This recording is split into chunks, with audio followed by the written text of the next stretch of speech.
Hello दोस्तों, आप सभी का स्वागत है हमारी मिशन पॉसिबल ऑनलाइन क्लासेस में। तो देखिए, आज से हमारा सेशन वन दरोगा का, जिसका नाम है फोस्टर। ठीक है, तो इंग्लिश में हम इसे कहते हैं फोस्टर। तो इसकी शुरुआत जो है हो रही है, और जो भी आपका वन दरोगा से संबंधित जो भी सिलेबस आयोग ने दिया रखा है, वन बाय वन उसके सारे टॉपिकों को हम देखेंगे। तो देखिए, आपकी स्क्रीन पर कुछ ये टॉपिक लिखे हुए केमिस्ट्री से ये संबंधित हैं, तो उनके बारे में आज हम जानेंगे। तो अब चलिए थोड़ी सी मैं जानकारी आप सभी को दे दूं।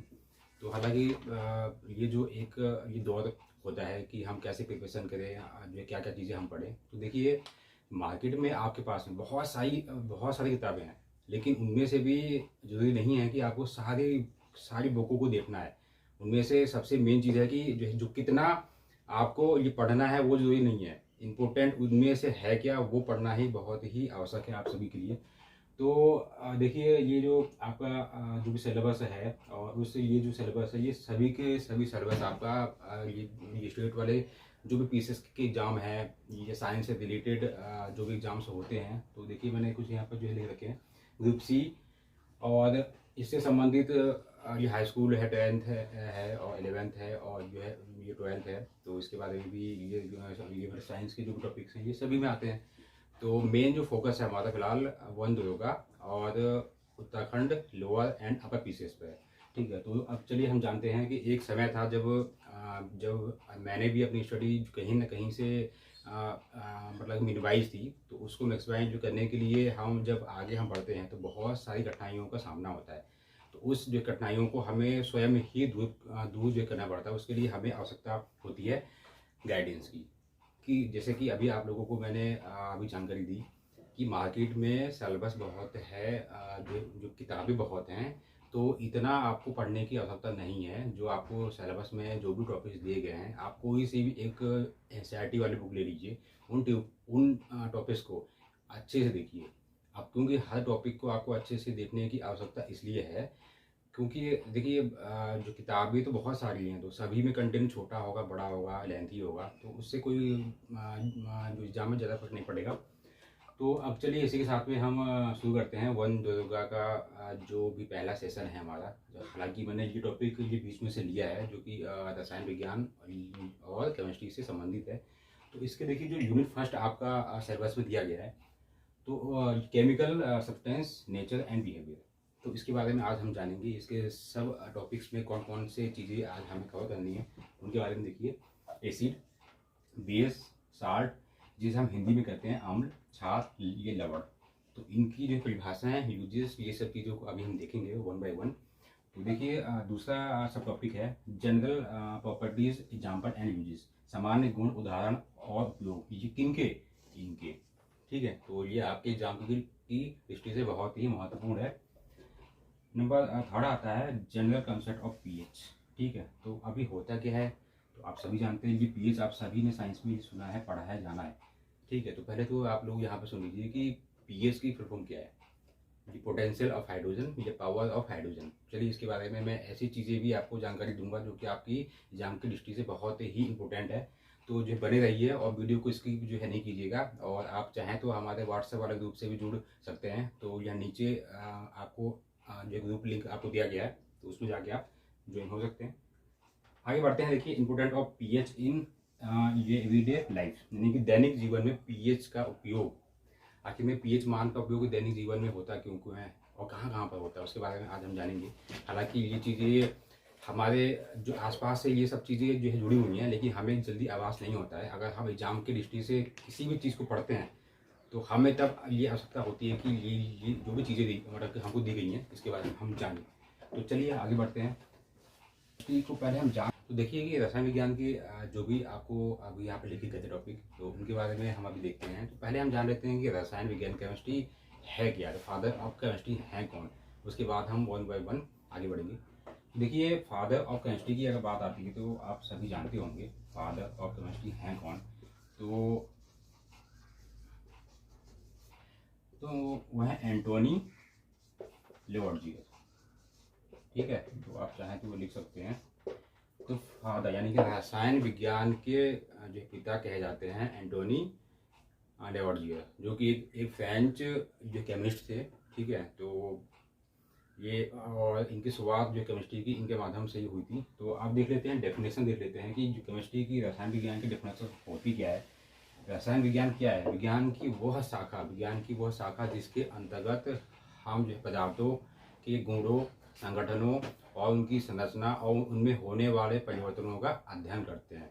ठीक है, तो ये एक लाइन में आप लोगों को याद में जो रखना है। अब देखिए, केमिस्ट्री शब्द जो ये बना है, किससे बना है, इसके बारे में भी थोड़ा सा हम जान लेते हैं। केमिस्ट्री शब्द, ये वर्ड जो कहाँ से आया था, तो वो एक देश है मिस्र, इंग्लिश में कहते हैं इजिप्ट। तो इजिप्ट, ठीक है, तो इस देश का जो प्राचीन जो नाम था वो था कीमिया।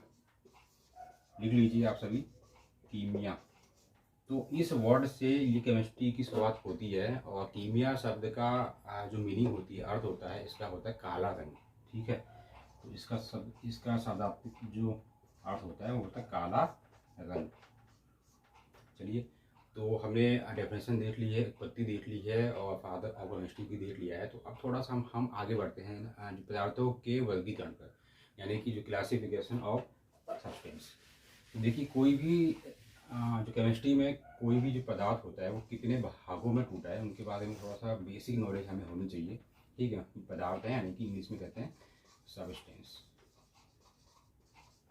चलिए, इसको हम दो भागों में इसको जो तोड़ा गया है, एक है विषमांगी पदार्थ, एक दूसरा होता है समांगी पदार्थ। जो विषमांगी पदार्थ है उन्हें कहा जाता है हेटेरोजीनस, और दूसरे को हम कहते हैं होमोजीनस। ठीक है, ये सभी आप जानते हैं अच्छे से। हिंदी में समांगी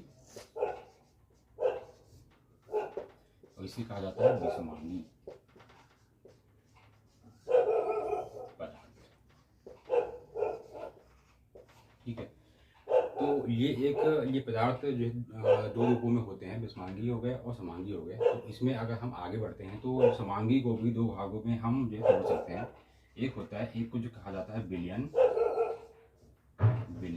सॉल्यूशन, और दूसरे को जो कहा जाता है शुद्ध पदार्थ।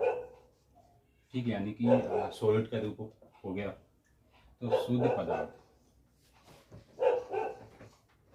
ठीक है, तो इनके बारे में वन बाय वन हम अभी देखेंगे। तो देखिए, अब आगे बढ़ते हैं कि ये तो हमने देख लिया कि ये जो पदार्थ हैं ये दो प्रकार के होते हैं, कौन कौन से हैं, क्या क्या चीज़ें उनमें होती हैं। अब देखिए कि शुद्ध जो पदार्थ होते हैं, अभी मैंने आप लोगों को लिखाया था नीचे। अब ये स्वयं ही कितने भागों में टूटे हैं या बटे होते हैं, ये देख लेते हैं हम। ये भी दो भागों में क्या होते हैं, ये बटे होते हैं। ठीक है, एक को जो है, एक का नाम है तत्व, एलिमेंट, एक को एलिमेंट कहा जाता है और दूसरे को कहा जाता है यौगिक, यानी कि कंपाउंड।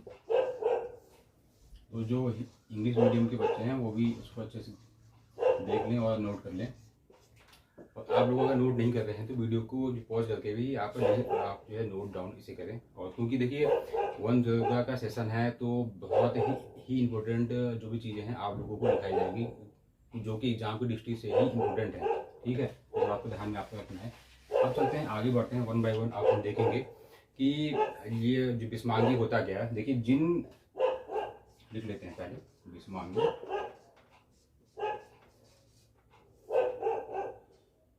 पदार्थ। ठीक है, हेटेरोजीनस सब्सटेंस।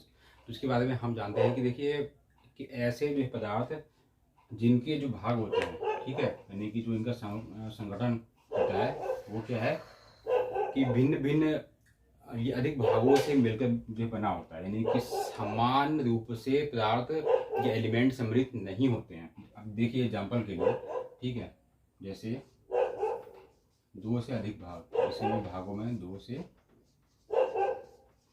अधिक भाग। अब कौन कौन से हैं एग्जाम्पल के लिए आप लोग देख लीजिए। फॉर एग्जाम्पल जल प्लस तेल। ठीक है, तो इनका जो सोल्यूशन होगा, मिश्रण होगा, ये विषमांगी रूप इसका होगा। हो सकता है कि आपको एग्जाम में यह भी दिया जा सकता है कि निम्नलिखित में से कौन सा एक विषमांगी है या समांगी है, तो उसके बारे में आप लोगों को बेसिक नॉलेज होनी चाहिए। दूसरा दिया जा सकता है बर्फ प्लस जल।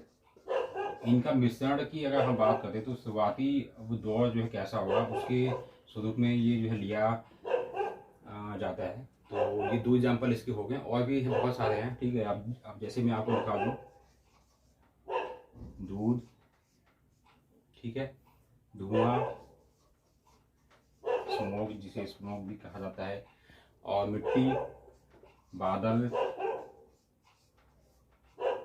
बादल।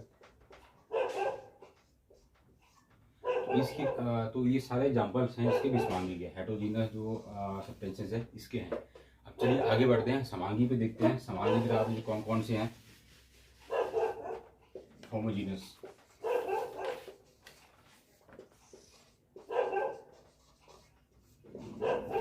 अब ये कौन कौन से होते हैं, देखिए कि ऐसे एलिमेंट या ऐसे पदार्थ जिनका जो भाग होता है वो जनरली एक समान प्रकार के एलिमेंट से या भागों से जो बना होता है, ठीक है। जैसे हम एग्जांपल मैंने आपको बता दी, और एग्जांपल की अगर हम बात करें तो ऑक्सीजन, नाइट्रोजन,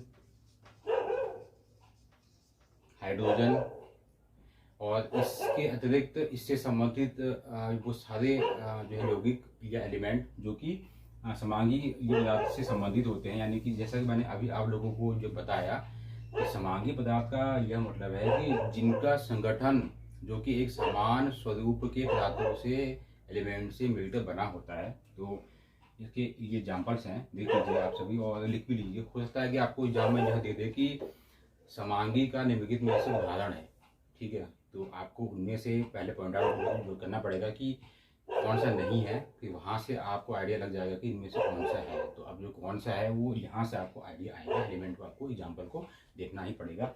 अब चलिए समांगी में हमने जैसा कि देखा था कि इनके 2 स्वरूप होते हैं। पहला होता है विलयन यानी कि सॉल्यूशन, दूसरा होता है शुद्ध पदार्थ, ठीक है। अब इससे क्या क्या सवाल आ सकते हैं, देखिए विलयन के बारे में आपको देगा तो आप जो है इसमें एग्जाम्पल में कुछ भी जो है लिख सकते हैं, ठीक है। अब ये कैसे लिखेंगे, देखिए सॉल्यूशन है क्या, ठीक है। सबसे पहले तो देख लेते हैं कि इनका जो संगठन होता है, ठीक है, संगठन,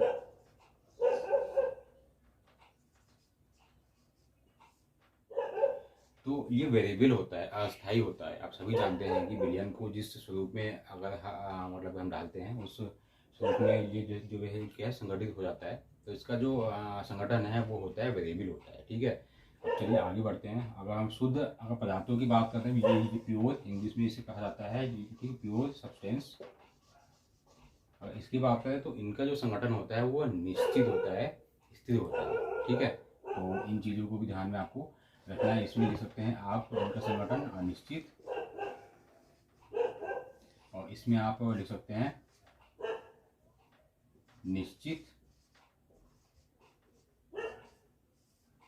एवं स्थिर। देखिए कि बीच बीच में मेरा यही मतलब कि रूटीन होता है, प्रयास होता है कि आप लोगों को जो पढ़ने का जो वे है सिर्फ रटने से नहीं होगा, सिर्फ समझने से भी नहीं होगा। उसका रीज़न ये है कि हम किसी भी चीज़ को अगर समझेंगे तो उसको जो प्रश्न के रूप में समझें, आंसर के रूप में ना समझें। क्योंकि जैसा भी मैंने आपको कहा कि निम्नलिखित में से कौन सा एक पदार्थ समांगी ये सब्सटेंस है, तो आप लोगों को बस ये माइंड में रखना है कि इसके एग्जाम्पल को आंसर के रूप में देखिए, और इसके जो डेफिनेशन है या इसके संबंधित जो भी चीज़ है उसको आप एक सवाल के रूप में, प्रश्न के रूप में, क्वेश्चन के रूप में देखिए। ये बहुत ही ज़रूरी है, क्योंकि सिर्फ रटने से एक वे में जब हम चलेंगे तो इतनी सरलता से ये चीज़ याद नहीं होती है। चलिए आगे बढ़ते हैं हम। अब देखिए, अब इसमें आते हैं, जैसे मैंने बताया था शुद्ध पदार्थ। अब ये भी स्वयं ही 2 भागों में टूटकर बना हुआ है, एलिमेंट एंड यौगिक, यानी कि तत्व एंड दूसरा है आपका यौगिक, कंपाउंड। तत्व को एलिमेंट कहा जाता है इंग्लिश में, और यौगिक को क्या कहा जाता है, कंपाउंड, ठीक है। तो एलिमेंट की हम देखते हैं। देखिए कि एलिमेंट का मतलब यह है कि समान जो परमाणु क्रमांक वाले जो भी होते हैं, एलिमेंट होते हैं, ठीक है, वो इस श्रेणी में रखे जाते हैं, ठीक है। एग्जाम्पल के लिए हम देख सकते हैं हाइड्रोजन, नाइट्रोजन, ऑक्सीजन, एक्सेट्रा, ठीक है। तो ये क्या है कि एक सिंगल एलिमेंट के रूप में ये संगठित होते हैं, और इनके समान जो है परमाणु वर्तमांक होते हैं, इनको ध्यान में आपको रखना पड़ेगा। ये एक जो है एलिमेंट के रूप में होते हैं, सूक्ष्म रूप में होते हैं। अब दूसरा जो है यौगिक है, कंपाउंड है। तो इसमें क्या है कि भिन्न भिन्न यानी कि आप कह सकते हैं कि अभिन्न रूप से परमाणु क्रमांक वाले तत्वों का संयोग से बने पदार्थ को यौगिक कहा जाता है। तो देखिए इसके एग्जांपल हम देख सकते हैं इस वाले के H2O, NH3, NaOH। तो इन सबको आप क्या है यौगिक का स्वरूप आप देख सकते हैं। ये सारे क्या है, ये एक यौगिक के रूप के ये एग्जाम्पल्स हैं। ठीक है, जैसा मैंने अभी आपको डेफिनेशन में ये भी समझाया कि निश्चित अभिन्न यानी कि भिन्न भिन्न परमाणु क्रमांक वाले जो भी एलिमेंट्स हैं उनके संयोजन से बने पदार्थों को यौगिक कहा जाता है। चलिए ये तो चीज़ें हो गई। अब बढ़ते हैं आगे अपने मेन टॉपिक पर, जो कि उसको हम देखते हैं अम्ल, जो बेहद ही इम्पोर्टेंट है और इसमें से सवाल आना है। देखिए अम्ल यानी कि एसिड। अब एसिड आप सभी ने पढ़ रखा है, अब किस वे में पढ़ रखा है उस वे में थोड़ा सा आपको जो है सीखने की ज़रूरत है, क्योंकि एसिड के बारे में सब जानते हैं। अगर आपसे मैं सिंपल सा पूछ दूँ कि एसिड है कि अम्ल क्या है, तो आप सीधा सा आंसर देंगे कि जिसका pH मान 7 से कम हो। लेकिन यहाँ पे हम एक दूसरे रूप में हम पढ़ेंगे। देखिए एसिड की परिभाषा और ये क्षार बेस की परिभाषा के संबंध में टोटल लगभग 6 संकल्पनाएं हैं। उन संकल्पनाओं में 6 में से जो इम्पोर्टेंट है वो केवल 3 ही हैं। ठीक है, तो 3 के बारे में हमें 1 बाय 1 पढ़ना है। वो कौन कौन सी हैं, तो चलिए देखिए। नंबर 1 है आपकी आर्हेनियस संकल्पना। आर्हेनियस संकल्पना। देखिए सेकंड है आपकी प्रोटॉनिक संकल्पना। इस संकल्पना को दिया था बास्टर्ड एंड लॉरी ने। ठीक है, एंड लॉरी, तो ये नाम बहुत ही आता है। ठीक है, और वो तीसरी जो संकल्पना है ये आपने नाम सुना होगा, लुईस संकल्पना। देखिए मैंने ये कोशिश हमेशा की है कि जो भी आपका जो भी कंटेंट हो वो वास्ट होने से ज़्यादा बेटर है कि जो कंसाइज रूप हो और बेहद इंपॉर्टेंट वाले ही पॉइंट हो। तो देखिए चलिए, तो अब देखना, अब हमें एसिड के और बेस के बारे में देखना है कि आर्हेनियस संकल्पना के अनुसार अम्ल और क्षार होते क्या हैं, और प्रोटॉनिक यानी कि बास्टर्ड और लॉरी के दिए गए संकल्पना के अनुसार अम्ल और बेस होते क्या हैं, और लुईस संकल्पना के अनुसार होते क्या हैं। ठीक है, तो अब चलिए देखते हैं 1 बाय 1 आर्हेनियस संकल्पना के बारे में। चलिए अब इसमें देखते हैं कि एसिड के लिए होता क्या है। तो आर्हेनियस संकल्पना ने जो हमें एसिड की डेफिनेशन दी थी, चलिए उसके बारे में हम देख लेते हैं कि एसिड है क्या। तो एसिड वह पदार्थ है, ठीक है, जो कि जल में घुलने पर वियोजित होकर क्या देता है, धन आवेशित आयनों में हाइड्रोजन देता है। ठीक है, तो इसको लिख लीजिए। एसिड क्या है कि ये वे पदार्थ होते हैं, वे पदार्थ जो कि क्या है, जल में वियोजित होने पर, जल में वियोजित होने पर धन आयनों में हाइड्रोजन आयन देते हैं। तो ये किसकी संकल्पना के ये बेस पर है, आर्हेनियस की। तो आपको एग्जाम में सिंपल सा पूछा जा सकता है कि आर्हेनियस की परिकल्पना के अनुसार, यानी कि आर्हेनियस के संकल्पना के अनुसार हाइड्रोजन जो आयन है यह जो कौन देते हैं, लवण हैं, क्षार हैं, अम्ल हैं, या फिर नन ऑफ दीज। तो देखिए बहुत ही जरूरी है। तो आप चलिए, ये तो हमने इसकी डेफिनेशन देख ली है। आप देखिए अम्ल मैंने कहा अभी, देखिए ये जो HCl है ये जो भागों में जल में विभाजित होगा तो ये दो भागों में विभाजित होगा। ठीक है, यानी कि ये हाइड्रोजन आयन दे रहा है धन आयनों में। इसका मतलब ये HCl क्या है, ये आर्हेनियस की परिकल्पना के अनुसार ये क्या है, अम्ल है। चलिए अब देखते हैं बेस यानी कि क्षार। ठीक है, देखिए कि क्षार ये वे पदार्थ होते हैं, वे पदार्थ जो जल में वियोजित होने पर ऋण आयनों में हमेशा OH देंगे। ठीक है, तो उन्हें कहा जाता है क्षार। अब देखिए, सपोज कीजिए, इसके एग्जाम्पल इसमें नोट कीजिए। NH3 जब जल में वियोजित होगा तो ये क्या देगा, तो देखिए कि ये जब जल में वियोजित होगा तो NH4 प्लस और OH माइनस। तो इस वे में इसका निर्माण होगा, और यानी कि इस अमोनिया ने क्या किया कि वियोजित होने पर OH ये आयन दिया। इसका मतलब क्या है कि ये क्या है, अमोनिया ये एक क्षार है। तो देखिए एग्जाम्पल में आपको दिया जा सकता है कि निम्नलिखित में से ये कौन सा ये क्षार है। तो आप जब इसको जल से जो क्रिया आप कराएंगे, यानी कि जल में तो वियोजित हो रहा है, तो आप जानेंगे कि हमेशा जल भी स्वयं ये इसके जो अणु होते हैं जल के, ये स्वयं ही दो भागों में टूटते हैं। पहले इसको तोड़ना सीख लीजिए, He प्लस और OH माइनस में। ठीक है, अब जहाँ जल की बात जहाँ पर भी आएगी, ठीक है, तो ये मतलब दो रूपों में यहाँ टूटेगा। तो ये आपको मतलब देखने की आवश्यकता है। ठीक है, तो चलिए अब बढ़ते हैं आगे। दूसरा जो संकल्पना है वो देखिए, ये प्रोटोनिक यानी कि ब्रांस्टेड एंड लोरी। तो इनकी संकल्पना के अनुसार एसिड क्या होते हैं उसको हम जान लेते हैं, और बेस ये क्या होते हैं इनको हम जान लेते हैं। ठीक है, एग्जाम्पल तो देखिए कि अब इन्होंने ये दिया था कि हाइड्रोजन से युक्त ये वैसे पदार्थ होते हैं एसिड जो कि जिनमें हाइड्रोजन आयन, ठीक है, ठीक है, आयन मैंने कह दिया, हाइड्रोजन में क्या है, ये प्रोटॉन देने की क्या होती है, प्रवृत्ति होती है, तो वो एसिड है। और जिनमें हाइड्रोजन आयन यानी कि प्रोटॉन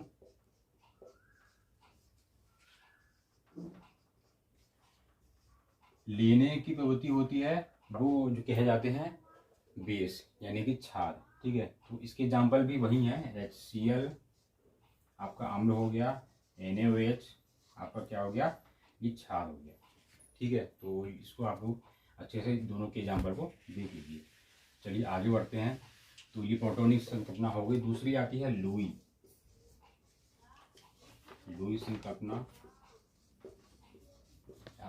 अब इनके अनुसार हम जान लेते हैं कि एसिड क्या है, अम्ल क्या है, या फिर बेस क्या है, क्षार क्या है। इनके बारे में हम अगले लेक्चरों में इनको हम जानेंगे कि इनकी रिएक्शन जो कि इनके साथ में होती है, इनका दैनिक जीवन में यूज जो होता है क्या क्या होता है, कैसे होता है। चलिए फिलहाल लुईस संकल्पना के अनुसार अब देखिए, अभी हमने पिछली दो संकल्पनाएं देखी जिसमें हाइड्रोजन का ये नाम लिया गया था, हाइड्रोजन आयन का, और दूसरे में लिया गया था प्रोटॉन का। अब जो लुईस वाली है इसमें लिया गया है इलेक्ट्रॉन का। तो ये जो सीरीज भी आप लोगों को याद में रखनी है, क्योंकि इसी से आप लोगों को याद रहेगा कि जो है जो कौन कौन सी संकल्पना के अनुसार एसिड क्या है, बेस क्या है। तो देखिए कि वैसे पदार्थ जो इलेक्ट्रॉन ग्रहण कर सकता है, यानी कि जो पदार्थ इलेक्ट्रॉन को ग्रहण कर सकता है वो होता है अम्ल। ये किसने कहा, लुईस संकल्पना ने कहा कि जो एलिमेंट जो यौगिक जो भी पदार्थ होता है वो क्या है कि अगर इलेक्ट्रॉन ले सकता है तो वो अम्ल है, और जो इलेक्ट्रॉन दे सकता है, ठीक है, तो वो क्या है, वो क्षार है। तो ये ले सकता है, ठीक है, और ये इलेक्ट्रॉन देता है। ठीक है, तो इनके अनुसार ये क्या है, बेस है। चलिए अब एसिड के एक दो हम देख लेते हैं एग्जाम्पल के लिए, जो कि आपकी एग्जाम के लिए बहुत ही महत्वपूर्ण है। एल्युमिनियम क्लोराइड, ठीक है, दूसरा आपका है जिंक क्लोराइड। तो ये कुछ ऐसे एग्जाम्पल्स हैं जो कि ये एसिड हैं, SO3 एक्सेट्रा। तो ये इम्पोर्टेंट इसलिए क्योंकि ये कई बार एग्जामों में आ चुका है कि ये क्या है। ठीक है, तो इसलिए आपको ध्यान में जो रखना है, ये लुई संकल्पना के अनुसार एसिड है। ठीक है, अब देखिए अभी मैंने आप लोगों को एक सीरीज यहाँ समझाई अम्ल के संबंध में, आपको इससे कई सारे सवाल आपको दिए जा सकते हैं। तो इसलिए अगर आप लोगों को याद होगा तो आप अच्छे से निकाल सकते हैं। ये पहले वाले केस में हाइड्रोजन, दूसरे में है प्रोटॉन, और तीसरे केस में है ये इलेक्ट्रॉन। ठीक है, तो चलिए अब ये हो चुका है, आपका अम्ल वाला पोर्शन हो चुका है। तो अब हम जान लेते हैं कि अम्ल के गुण क्या क्या होते हैं, बस 2 लाइनों में। उसके बाद हम अगले लेक्चर में आपसे मिलेंगे। अम्ल, देखिए अम्ल जो होते हैं इनके गुण कौन कौन से होते हैं। देखिए गुण, पहला तो ये क्या होता है, खट्टा। स्वाद में ये क्या होता है, खट्टा होता है, ठीक है। दूसरा क्या है कि इनका जो पीएच मान होता है ये हमेशा 7 से कम होता है, ठीक है। और अम्ल जो है क्या करते हैं, अम्ल हमेशा नीले लिटमस पेपर को, ये देखिए ये एग्जाम में आपके आएगा, नीले लिटमस पेपर को ये लाल कर देते हैं, ठीक है। तो ये 3 विशेषताएं हो गई ये अम्ल की, ये गुण हैं इनके, ठीक है। तो इनसे कोई बहुत सारा सवाल आपको दिए जा सकते हैं। देखिए ये वेरी वेरी इंपॉर्टेंट है, आपको आएगा ये। अब चलिए आगे बढ़ते हैं। देखिए अम्ल, एक चीज़ और ये नोट कर लीजिए, कभी कभी आपको सवाल देगा कि निम्नलिखित में से कौन सा एक जो है अम्ल में है। तो देखिए अम्ल में क्या होता है, हाइड्रोजन होता है, हाइड्रोजन आयन होते हैं, मतलब हाइड्रोजन आयन है, इलेक्ट्रॉन है, सॉरी प्रोटॉन होता है। और ये प्रोटॉन जो है कैसे होता है, देखिए हाइड्रोजन की बात अगर यहाँ पे आती है वहाँ पे यानी कि अम्ल है, तो हाइड्रोजन में 1 1 यानी कि ये जो द्रव्यमान और ये भार दोनों 1 1 होते हैं, ठीक है। अगर न्यूट्रॉन की बात करें तो इसमें न्यूट्रॉन नहीं होता है, इसमें केवल प्रोटॉन होता है एक, ध्यान रखेंगे, ठीक है। तो हाइड्रोजन ये भी है और प्रोटॉन्स भी हैं। तो ये चौथा गुण हो गया। अब आते हैं 5वां गुण, हम जान लेते हैं कि अम्ल जो होता है हमेशा एसिड, जब ये धातु से रिएक्शन करेगा ना, हमेशा ध्यान रखना, एसिड होता है जब कभी भी किसी धातु से रिएक्शन करेगा तो क्या होगा, हाइड्रोजन निकलेगी, ठीक है। तो ये ध्यान में आप लोग रखिएगा। चलिए अब यहाँ पे जो है अम्ल के हमने गुणों को देख लिया है, तो अब मुझे लगता है कि आप लोगों को यहाँ पे काफ़ी समझ में आ चुका होगा। तो अगले लेक्चर में हम आपसे मिलते हैं, जिसमें आगे की बेसिक जो कि पॉइंट है, जो कि वन योगा के संबंध में जितने भी टॉपिक दिए हैं उनके संबंध में 1 बाय 1 हम देखेंगे। और अगली वीडियो के लिए आप लोग जो बने रहिए और स्वस्थ रहिए।